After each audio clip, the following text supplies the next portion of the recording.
Hey there, welcome to my channel. My name's Anthony, and in today's video, I want to share with you 8 different ways that I tackle my ADHD time blindness.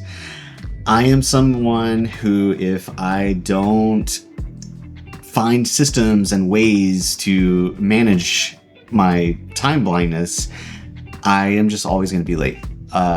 Being late has just always been something that I've struggled with, and only until a few years ago when I found out I had ADHD was when it just all started to make sense. And so even up until finding out I had ADHD, I was looking for ways to kind of just make sure I was not being late. I just started thinking of like all the different ways that I just try and stay on top of just time. And so I put together this little bullet list. I've got my Notion doc up, and yeah, let's go ahead and start. I don't think I put them in a particular order, so we'll kind of see how well they make sense. But the obvious one, number one, is I have clocks in many different places. So I've got my watch that I keep on with me. Above my desk, I have a big digital clock. There's a clock in our bathroom. In a kitchen, we have both the stove oven clock, and then as well as the microwave up above. And then obviously the clocks in our cars. When the time changed, I made sure like the day after to go and change all those clocks, because otherwise I was just going to be completely confused. And so that's one thing that I make sure to do when the time changes. And then lastly, I've got the clocks on the phone. There's the new iOS 26 that came out, which gives you like the big clock calendar, or sorry, the big clock on the home screen, which I really like. And then you got, clocks on the computer, on my desktop. And then when my screen goes to sleep, or goes, like the screensaver comes on, I have like a clock screensaver basically. And it shows up really big, so that way I can see it across the room as well. All these sound completely silly and redundant, and some of these clocks are all in the same place. But as many places as I can see the time really helps me out quite a bit. All right, so a huge, like, big thing that helps me out with my time blindness is actually my digital calendar. The app I use is AccuFlow, and then the service is just Google Calendar. Doesn't matter what you use, but I firmly believe in time blocking. So I block out my entire day, and it sounds crazy, but I always start with time blocking my routines. So in my calendar, I've got a time block for my morning routine. So things like exercising, shower, different chores. So I've got time blocks for when I do chores. I also time block my evening routine, lunch, stuff like that. So that way, when I look at my calendar, I can see, all right, throughout the day, I've got this chunk of time. I know I've got that amount of time to do, whatever it is. Similarly, like if I know that I got to go into work at 7 a.m., one day, I know to move around those, like my morning routine, time block and stuff like that, just to kind of see what time I need to wake up and what time I need to do certain things, just to make sure that I get out the door in time, and all that. So that's a big thing for me is just time blocking your usual routines that you normally do. My tip is to just create recurring time blocks, so that way they're always there. And then when things need to shift, you can just go in and just move it. for repeating time slots or calendar entries, whatever you want to call it. Usually it'll prompt you like, do you want to adjust all future occurrences or just this one? And so I will just select just this one occurrence. So that way I can move around just that one day. But I've just found this to be super helpful because I'm able to literally visualize the amount of time I have in a day to do certain things and move things around if need be. All right, so similar to number 2, my third tip is weekly and daily planning. So it all starts with looking at my week ahead. I do this every Sunday. Doesn't matter what time. The time usually shifts based on what is going on. And honestly, it really doesn't take me a whole lot of time. I've actually made a video about my Sunday reset. It's kind of like what I call it. And I'll link that video down below. But every Sunday, I spend about like 30 minutes just kind of seeing what I did previously, looking at the week ahead, what's coming up. I will also go through text messages, like emails, all sorts of stuff, just to kind of like get things into my calendar. So I work part-time at a podcast studio, and so one of the things I'll do is every Sunday I will go and look at the work schedule and put those time slots into the week ahead, so that way I know how to kind of like shift the rest of my week around. I'll also plan in like what days I am cooking dinner, what days I am taking my son to school or picking him up. Basically, I just kind of put a lot of the like building blocks of the like must-dos of the week. And then the app that I use, AccuFlow, also contains my tasks. So I will go through and kind of look at like, okay, what do I have coming up this week? What can I move to maybe next week or just kind of push off, to someday? What are the must-dos basically? And I'll try to like move those things around. But that's the most that I'll do for like the weekly stuff. It's mainly just like the big building blocks of what are the must-dos for the week, and then I kind of like plan those out. But the second part is the daily planning. So every day I will plan the next day. So Sunday, when I'm doing my Sunday reset, at the very end, once I've kind of like got everything figured out, I will look at Monday and kind of see what do I have going on, and then I will shift like those routine slots around and then actually schedule in tasks. So if I've scheduled tasks to be due that day, I will time block those into my calendar, so that way everything's kind of like figured out and ready to go. And so that way when I start my day on Monday, I already know what I need to do that day, and it just minimizes the amount of thinking that I have to do. Another thing too that's actually great about AccuFlow is they have a time slots feature where essentially you've got a calendar entry on your calendar within AccuFlow, and you can drag in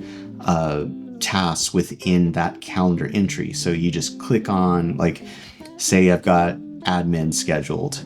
I can click on that admin calendar block, and then it'll open up a list of the tasks that I've scheduled for myself to be able to do within that time. I also do that for my routines. So I have separate repeating tasks for things. So like taking my vitamins and, exercising, showering, like washing my hair, all silly things that I have on my calendar. But if I don't put them in there and check them off, I won't know if I've done them. Oh my God. But so I will go ahead and do all that. But I do that every single day. So once like usually around like 4 o'clock or so in the afternoon, every day I will look at the next day. So Sunday is my overall, just let me look at what's coming up this week, so that way I'm kind of prepared. And then every day around 4 is when I'll look at just the next day. Because if I plan like actual tasks within my calendar, it's most likely that I'm going to have to move those around. And I think that's one of the frustrations that people come to find when they time block, is like eventually something's going to come up and they have to move things around, and they just don't want to have to deal with that. So I've just learned, just do it daily. So just look at tomorrow, focus on one day at a time. It has been a huge thing that's helped me out. And if I don't do it, I'm really struggling. Okay, number 4, still sticking with the calendar, but I will schedule in travel time to places that I need to go. So if I have actual, like a doctor's appointment or something like that, somewhere where I need to be on time, I will look up on Google Maps, like how long it's going to take me from my home or wherever I'm going to be at that time, and find out how long it's going to take to get to that location. And then I put in a calendar block that says commute to doctor's appointment, or commute to photo shoot, or commute to work, whatever it is. I will calculate the time that it'll take to get there, and then put it into my calendar, so that once again, I can visually see, like, all right, I need to leave the house by this time in order to make it to the appointment by this time. And I try to do my best to calculate, like if it's say 20 minutes, I will just make it 30 minutes, because I want to calculate just in case if like traffic or whatever. Similarly, I also, if I've got like a virtual meeting on Google Meet, I will, on my Sunday reset day, I will look at the times I have meetings for, and I will just schedule in, I'll usually make it a to-do, but I'll make it like 15 minutes before the meeting, to basically just kind of like get set up and ready to go. Mainly just to like, all right, if I've got notes I need to gather, I'll gather my notes. Setting up the webcam, checking my AirPods, like stuff like that. And usually it only takes me like 15 minutes. 5 minutes, but I've scheduled 15 minutes. So if I've got 10 minutes left, I just sit there and I wait. So I don't get distracted. So I will intentionally try and just keep myself bored. And then one tip with the calendar app that I keep talking about, because I just absolutely love it. The calendar app, AccuFlow, that I use has these AI workflows where you can create your own. And so one of them that I have is on Sunday, I will manually go in and put in, all right, I need to be working at the studio at this time. I'll put those into my calendar, and then usually towards the end of the day, the AI, I like to call AI robots. So theirs is called Aki, but the robot, as I call it, the robot will go in and look, I have it say, look for any events with work in it or something. I can't remember what I have in there. I'll put a screenshot on the screen, but it'll look for that event, and then it'll go into my calendar and automatically put in a commute slot right before when I have to go into work. And it's nice because I already know it takes 15 minutes to get there. And so I don't need to go in and look like traffic and all that. And so I just have Aki just automatically just put in 15 minutes before I need to be in at work. So that's a tip if you've got, if you're using AccuFlow, that's a workflow that you can kind of create for yourself. All right, number 5 is one that I've already talked about and I have video on, but is an app called In Your Face. I get it off of Setup. I want to make another video on Setup, just on all the apps that I use on Setup. You can purchase it separately, but since I already pay for Setup, I just use it through there. But it's a great app. Basically, what it does is you can just set it for whatever calendar you have on your computer. I use a Mac, and I think it's only for Mac, but it will take up your entire screen. So that way you are completely disrupted.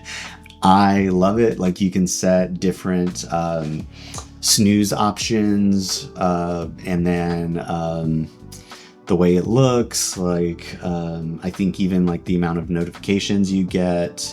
I can't recommend this app enough, just because it's so easy to ignore the notifications on your phone, or like the ones that come in on the right hand side of your Mac. This one just completely disrupts you, and it's really, really good. So I recommend getting that.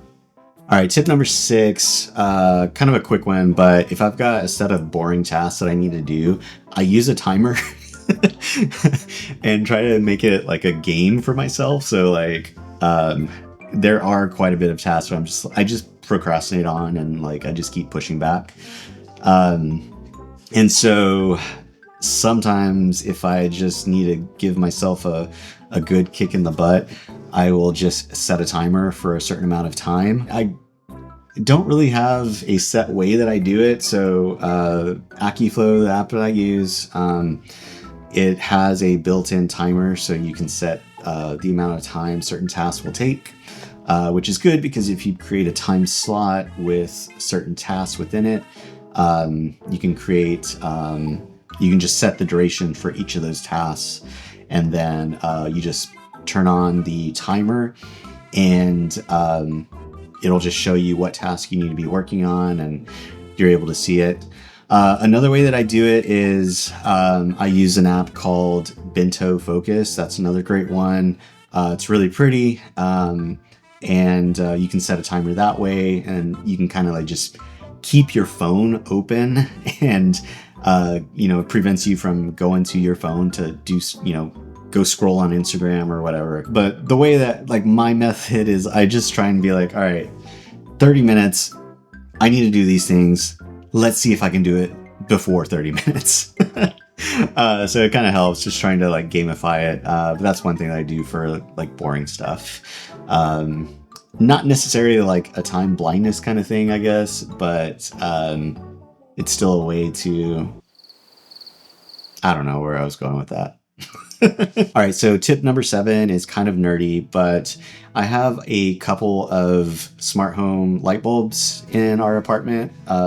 Nothing fancy or anything like that.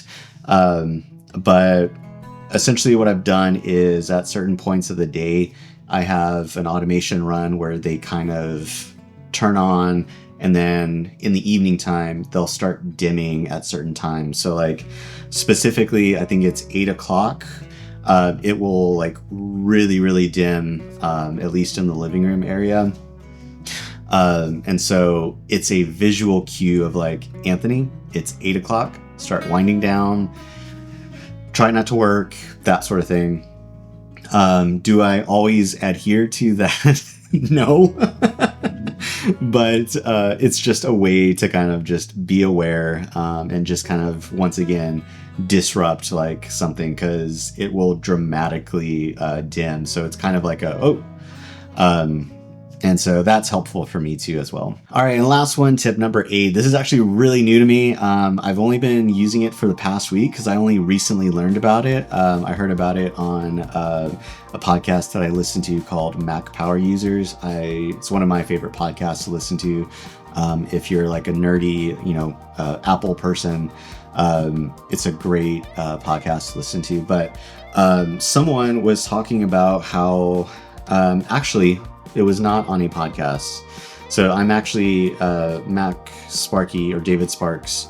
I am in his, it's called the Mac Sparky Labs. And it's just his sharing platform. He creates content. So he does like virtual meetups basically. And it was one that I didn't attend, but he had the recording. Anyway, I don't know why I'm explaining all of this, but someone had talked about how you can use your Apple Watch to chime every certain amount of time. So I normally don't have the sound on my Apple Watch, But if you did, you can have it like do chirping sounds or something. If you don't, it just vibrates. And so I have it set to every hour it will vibrate. So it does like 1, 2 basically. And it's specific enough to where if I'm just going about my day and I feel it vibrate, I know, all right, another hour has passed. And then I know to look at my watch and be like, okay, what time is it? And so that's actually been pretty helpful. I really like it. I wasn't sure if it was going to be useful or if I was going to like it, but I found it useful. The way to get to it is you're going to go to your settings. And then in settings, you're going to go to accessibility. And then once you're in accessibility, you will go down to Chimes. And then you'll see the switch to turn on Chimes, and then you can set your schedule, and then you can set your sound. As I mentioned, I'm using the birds, but I actually haven't heard the birds yet because I just keep it on vibrate, but it still works. So it was a feature I just learned about, and it's become pretty useful. All right, but that's it. That was I was sitting around kind of thinking of ways that I kind of just stay on top of my time blindness, because it's one of the big things that I struggle with, and I really do my best to show up on time. I don't always manage it, just to be completely honest, but I do my best. So I would love to know if you have any tips. Let me know in the comments. It also helps the others in this community. But that's it for me today. Thank you so much for watching and being here. If you enjoyed this video and you are not already subscribed, be sure to subscribe to get more videos like this in the future. The notification bell, all that sort of stuff. But nonetheless, thank you so much for watching. I appreciate you, and I look forward to seeing you in the next video. Take care.